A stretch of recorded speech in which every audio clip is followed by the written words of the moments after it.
We are having a fascinating conversation. I know it's like right before Christmas, right before the holidays. I know you are already feeling stressed. And what we're talking about right here this morning, probably not what you want to hear today, but sometimes it's the conversation that you don't want to hear, the conversation that you don't want to have. It's the conversation that you need to hear.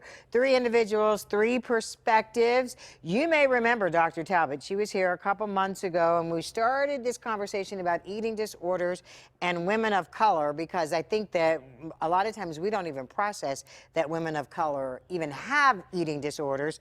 Joining that conversation, Dr. Rachel Toney, Dr. Darla Timbo. And Dr. Timbo, I want to now start with you because, and I didn't even say this before, but when we talk about eating disorders and women of color, for a lot of people, they don't even process that women of color have eating disorders. Right. I think there is a stigma to mental health in general.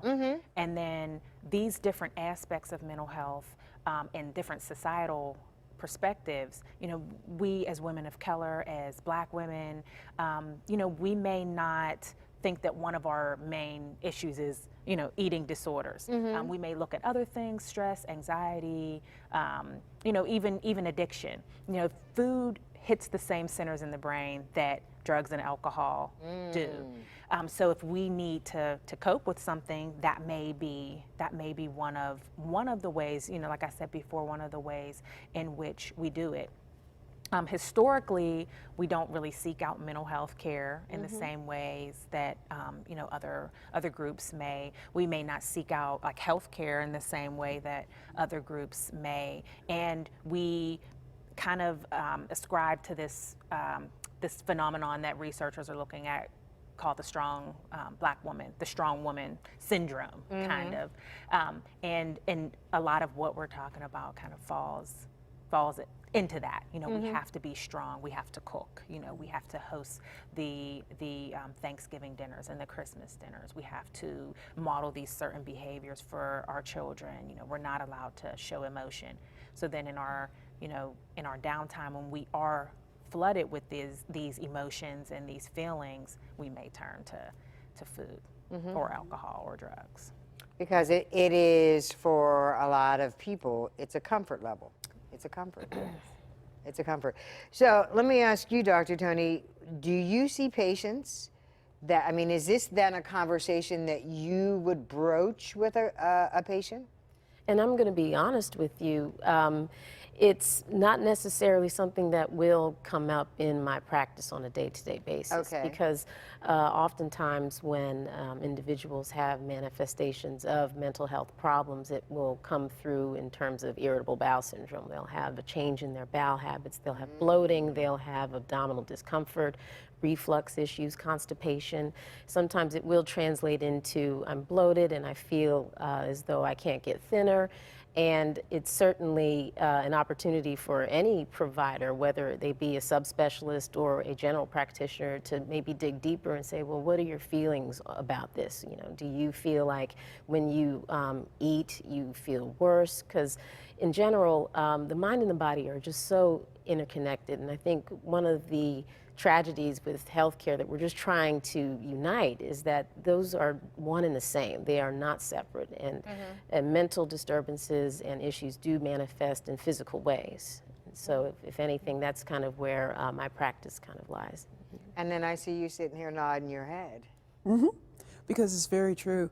You believe, as the person who is dealing with the eating disorder, I can manage this. You're not even necessarily seeing it as a problem.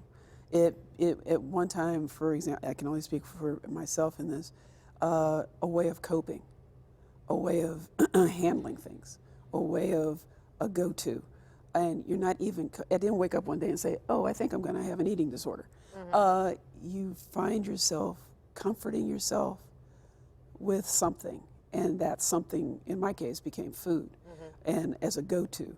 And without even thinking about it, it can creep on you, and then you realize almost for every other thing, you're relying on food as the coping mechanism.